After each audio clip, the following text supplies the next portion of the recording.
તો ગાઈ જો હવે છે ને આપણું પાર્સલ ખુલ્લું આવી રીતના આપણું પાર્સલ આવ્યું. હેલો યુટ્યુબ ફેમિલી, કેમ છો બધા? મજામાં. સ્વાગત છે તમારું મારા મસ્ત મજાના એક નવા બ્લોગમાં. જો અત્યારે આપણે હે ને બ્લોગ ચાલુ કરી દીધો છે અને જો આપણા જે આગલા બ્લોગ તમે જોયા હોય તો તમને ખબર હોય કે આપણે છે ને થોડું ઘરમાં ડેકોરેશન કરવાનું છે અને થોડી આપણે વસ્તુ મંગાવવાની છે. એમાંની એક વસ્તુ છે ને આપણે આવી ગઈ છે અને થંબનેલમાં તો તમને ખબર પડી જ ગયા છે કે આજનો બ્લોગ આપણો શું થવાનો છે. એટલે જો આપણે છે ને થોડું ઘરમાં ડેકોરેશન કરવાનું છે એટલે હું બ્લોગમાં સારું આવે. તો એમાંનું એક પાર્સલ છે ને આપણું આવી ગયું છે ને આજ આપણે એને અનબોક્સિંગ કરવાનું છે. અને શું છે કેવું છે અમને પછી ખબર નથી, કેમ કે હજી અમને પાર્સલને અનબોક્સિંગ કર્યું નથી. અને જો જેણે પણ કાલનો બ્લોગ જોયો તો બધાને ખબર હોય કે કાલે હીરને મજા નથી. તો જો કાલ આખો દિવસ દવા પીધી ને તો જો હીરને છે ને કમ્પ્લીટ સારું થઈ ગયું છે. મસ્ત મજાની તબિયત થઈ ગઈ છે. કાંઈ કમ્પ્લીટ થઈ ગયું ને? જો આજ છે ને જો હીરને ધારામાં નાહી ધોઈને કમ્પ્લીટ થઈ ગયું છે ને જો હવે છે ને અમારું જે આ પાર્સલ છે ને એને અનબોક્સિંગ કરવાનું છે. અને જો હું તમને કહી દઉં કે શું વસ્તુ છે કે જો મેં તમને આગલા બ્લોગમાં કીધું હતું કે આપણે જો છે ને આરીસાની બે સાઈડ આપણે લગાડવાની છે. એ વસ્તુ આપણે આવી છે આજ. તો હાલો હવે જોઈએ આપણે એને અનબોક્સિંગ. અને કાંઈ અનબોક્સિંગ કરું ને તો ભાઈ જો અમને ખબર નથી આમાં કેવી વસ્તુ છે શું છે. તો ફર્સ્ટ ટાઈમ આપણે હે ને અનબોક્સિંગ કરીએ તો હવે હે ને તો હવે હીર છે ને અનબોક્સિંગ કરીએ. હીરને ધારા હે ને એનું અનબોક્સિંગ કરીએ. તો ગાઈસ ચાલો આપણે આને અનબોક્સિંગ કરીએ. સારું કર ગાઈસ તો આવી રીતે આપણે અનબોક્સિંગ કરીએ. અરે હલવાઈ ગયું છે. ઓલ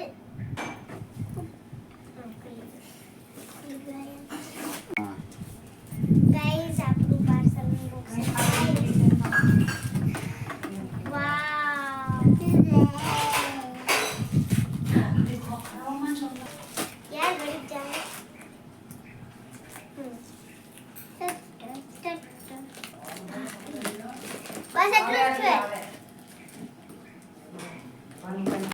તો ગાઈ જો હવે છે ને આપણું પાર્સલ ખુલ્લું આવી ગયું. યાર બહુ હાર્ડ છે. થઈ ગયું. તો ગાઈ જો આવી રીતના આપણું પાર્સલ આવ્યું છે. હા જો તો ગાઈ જો તમને બતાવી દઉં વ્યવસ્થિત રીતે એક એક વસ્તુ. જો આ છે ચાર હાથી છે.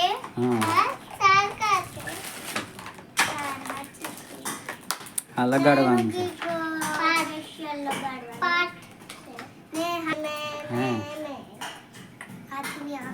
તો ગાઈ જો આવું કંઈક પાર્સલ છે આપણું.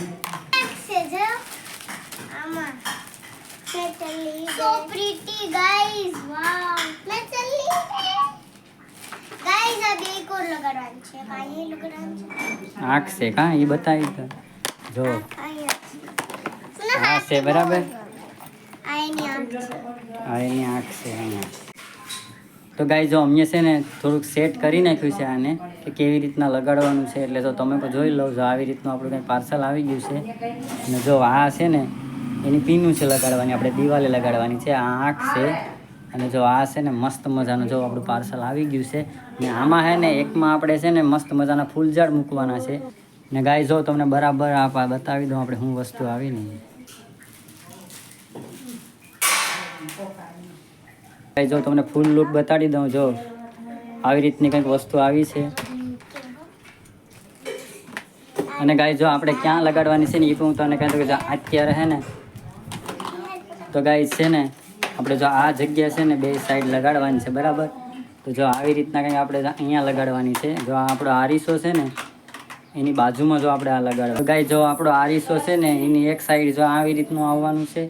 અને જો બીજું છે ને એ આ સાઈડ આવી રીતના કંઈક આવશે. જો આવી રીતના આવશે. હીર તમને બતાવે તો જો હા જો આવી રીતના. એટલે આપણે જે આપણો આરીસો છે ને એની બે સાઈડ બે સાઈડ છે ને એક્ઝેક્ટ. જો એની સાઈઝ છે ને આપણે એક્ઝેક્ટ આવી. જેટલી જગ્યા છે ને એટલી જ સાઈઝ આવી. તો અમારે જો આ આરીસાની બે સાઈડ મૂકવાની છે બરાબર. તો અમે જ્યારે તમને લગાડ્યું ને ત્યારે પણ બતાવી દઉં કા. તો ગાઈ જો આવી રીતના હે ને આપણે જે મગાવ્યું હતું ને પાર્સલ એમાં આવી વસ્તુ નીકળીને જો મસ્ત મજાની વસ્તુ નીકળી કા. અમે જેવું આપણે વિચાર્યું હતું ને એવી જ વસ્તુ નીકળી કાં ધારા. હીર કેમ લાગી આ વસ્તુ તમને? ગાઈ જે આપણી વસ્તુ આવી હતી આપણે મસ્ત સેટઅપ કરી અને લગાડી દીધી છે. અને જો લગાડ્યા પછી કેવી લાગે ને એ હું તમને બતાવું. આવી રીતે આપણે કંઈક આ જો લગાડી દીધું છે. આપણે જે ઘર ડેકોરેશનની પહેલી વસ્તુ આવી હતી એ આપણે લગાડી દીધી છે. ને જો આવી રીતના કંઈક લાગે છે. જો હું તમને બતાવી દઉં. અને આ વસ્તુ તમને પણ કેવી લાગી જરી કોમેન્ટમાં કહી દેજો. તો ગાય જો આવી રીતની વસ્તુ આપણે સેટઅપ કરી નાખી છે ને.